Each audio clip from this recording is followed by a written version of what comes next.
राहुल गांधी के बयानों में क्या कांग्रेस के लिए कोई राजनीतिक फायदे भी छिपे हो सकते हैं? उनके बयानों का अर्थ क्या निकाला जाए?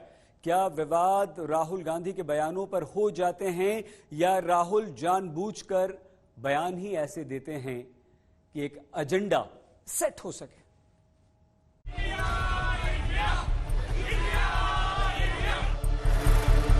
People are killed because of their religious beliefs. The government has nothing to say. We've been fighting the BJP and the RSS since they began. This is a weakening of press freedoms. This is not hidden. The fight is about whether he, as a Sikh, is going to be allowed to wear his turban in India. Rahul Gandhi के बयानों पर राजनीतिक तौर पर तीखी प्रतिक्रियाएं आती हैं और सामाजिक तौर पर भी प्रदर्शन होते हैं। ऐसे में सवाल ये उठता है कि विवादित बयान अनजाने में निकलते हैं या जानबूझकर उन्हें सोची समझी राजनीतिक रणनीति के तहत दिया जाता है। जो उन्होंने कहा सोच समझ कर कहा होगा। आखिर इतने बड़े नेता, उनके भाषण तो पहले से तैयार होते हैं, उनके पास पूरा एक इनपुट होता है सारी चीजों का। मैं तो नहीं जानता ऐसा कोई नेता हो जो सिर्फ एक्सटेम्पोर बोलता हो जाके इस तरह से। लेकिन बयान कैसे दिया गया, वो कैसे लिया जाएगा, ये भी उन्हें सोचना चाहिए। और जो आज उनके बयानों पर विवाद हो रहा है, उसका फैसला अभी पहले चरण में जो इलेक्शन हो रहे हैं, अक्टूबर के पहले वीक में जो नतीजे आएंगे, उससे भी हो जाएगा। राहुल गांधी के बयानों को लेकर बीजेपी और एनडीए के कई साथी हमलावर हैं और उनके बयानों को देशद्रोह से भी जोड़ रहे हैं। ऐसे में सवाल ये उठता है कि जो बयान बीजेपी को मुद्दा देते हैं, राहुल गांधी ऐसे बयान क्यों देते हैं? राहुल गांधी और कांग्रेस को अब समझ में आ गया है कि ये नैरेटिव जो हिंदुस्तान में वो चलाना चाहते हैं, यदि वो विदेश जाते हैं तो वहां पर जब मीडिया में बात करते हैं या इंटरेक्शन करते हैं तो उसका एक ज़्यादा बड़ा असर होता है, एक ज़्यादा बड़ा कैनवास उनको मिलता है। मोटे तौर पे वही बात वो यहाँ कर रहे हैं और उसका फ़ायदा उनको तब भी हो जाता है कि जब उनकी विरोधी पार्टियाँ, मोटे तौर पर भाजपा, भारतीय जनता पार्टी, यदि वो उनके बयानों को लेकर विरोध करती है, हंगामा करती है, तो ये उनके नैरेटिव को सेट करने में मदद करता है। राहुल गांधी यहाँ पहुँचने वाले हैं, मंच भी सज गया। हरियाणा और जम्मू कश्मीर में विधानसभा चुनाव है।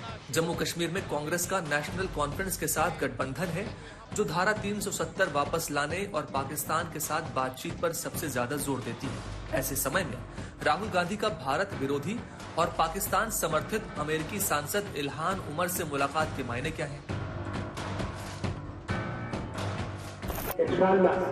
जब तक हम लोग जिंदा हैं, तब तक 370 को वापस लेके आएंगे और अपनी इज्जत को बढ़ाएंगे। राहुल गांधी ने इधर कोई नए नैरेटिव सेट तो किए हैं। जैसे आपने देखा होगा, संसद में उन्होंने बहुत सी बातें ऐसी बोली लोकसभा में जिसकी चर्चा हुई और उनके पक्ष में गई। तो कोशिश तो वो करते हैं, लेकिन कभी कभी मुझे लगता है कि उतनी सावधानी शायद वो नहीं बरत पाते जितनी की बरतने की आवश्यकता होती है। तो जैसे अभी कुछ बयान उनके ऐसे थे, चाहे सिखों वाला रहा हो, चाहे आरक्षण वाला रहा हो, तो उन बयानों का अलग अलग अर्थ निकाला गया। धारा 370 इतिहास बन चुकी है, वो कभी लौट कर नहीं आने सकती, हम आने भी नहीं। आरएसएस और बीजेपी पर नुकीले वार राहुल गांधी की राजनीति का आधार है। इसी के चलते उन्होंने लोकसभा चुनाव में बढ़त भी हासिल की।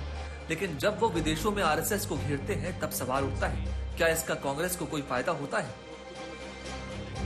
बीजेपी पर हमला करना ही कांग्रेस का फायदा है।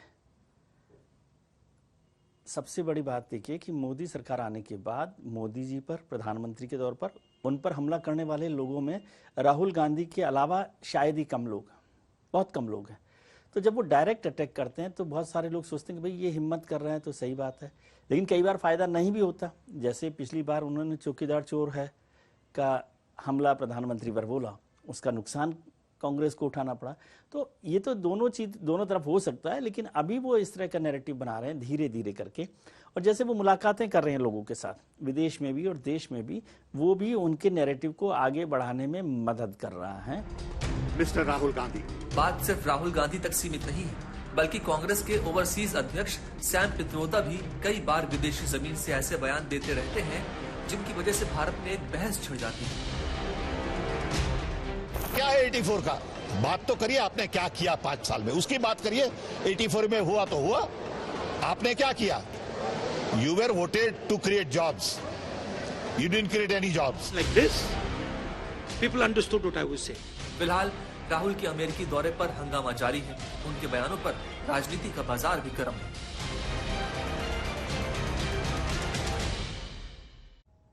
राहुल गांधी के विदेशी दौरों में बयानों पर विवाद कोई नई बात नहीं है। 2017 में अमेरिका के दौरे पर ही राहुल गांधी ने वंशवादी राजनीति पर बयान दिया। 2018 में सिंगापुर बहरीन दौरे पर राहुल गांधी ने बीफ पर बयान दिया और भारत में बोलने की स्वतंत्रता खत्म होने की बात कह दी। 2023 में ब्रिटेन दौरे पर राहुल गांधी गए तो आरएसएस की तुलना मुस्लिम ब्रदरहुड से उन्होंने कर दी। अपने राजनीतिक जीवन में राहुल गांधी ने कई ऐसे बयान दिए जिन पर जमकर विवाद हुआ है। अपना फायदा ढूंढती है तो कांग्रेस अपना। ये बवाल बवंडर में तब तब्दील होते हैं जब जमीन विदेशी होती है। राहुल गांधी के कई ऐसे पुराने बयान हैं जिनको बीजेपी ने विवादित बयानों की श्रेणी में रखा। हालांकि इनमें से कई बयानों को कांग्रेस ने कभी विवादित नहीं माना। सितंबर 2017 अमेरिका। राहुल ने अपने एक बयान में कहा कि भारत में मौजूद कुछ लोग देश को बांटने में लगे। Muslims killed on suspicion of eating beef. This is new in India and damages India very badly. September 2018 Singapore और बहरीन। राहुल ने देश में बीफ बैन पर बयान दिया।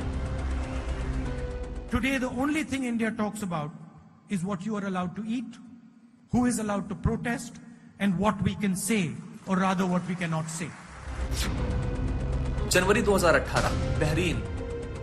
राहुल बोले कि सरकार समुदायों के बीच डर को नफरत में बदल रही है।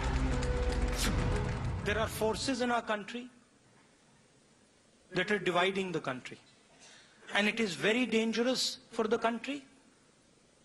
And it ruins our reputation abroad. May 2022 London. Rahul का बयान था कि भारत पर बीजेपी का हमला हो रहा है और भारत की आवाज कुचल दी गई है। The BJP has spread kerosene all over the country.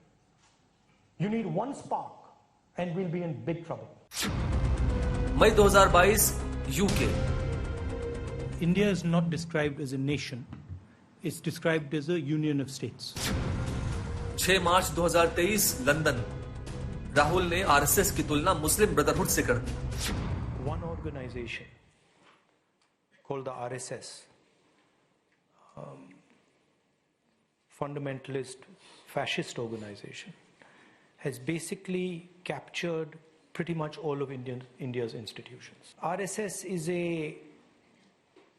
you can call it a secret society.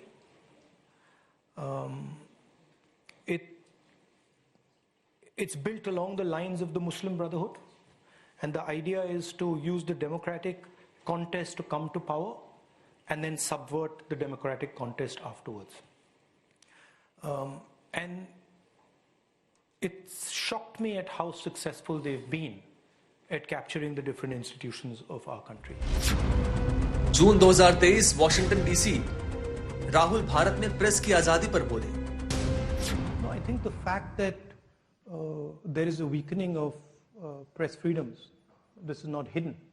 I mean, everybody knows it. It's apparent in India. The rest of the world can see it.